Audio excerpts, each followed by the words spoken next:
So really in the United States, no, most sanctioning bodies are governed by the SFI or adopt SFI standards, homologations. Road racing is different. Road racing, in a lot of cases, uses both, a combination, though, except either FIA or SFI. You're going to find more prevalence, more FIA homologated products typically you'll find in road racing. Not that you can't use SFI. That's just the nature of kind of, I guess, goes back to that tie with the European market where road racing is more popular. I don't exactly know 100% why that is, but it's just the way it is. You're going to find, where companies like Sparkle are very, very big in road racing.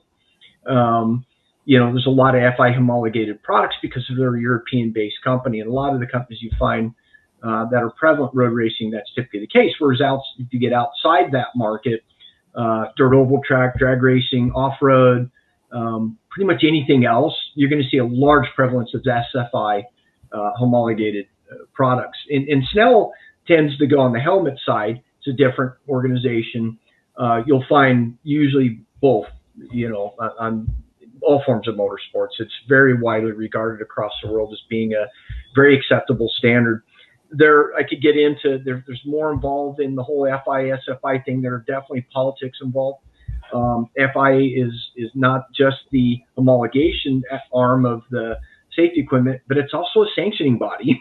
So it is in their best interest, of course, as a sanctioning body, to require FIA products. And I'll leave it at that.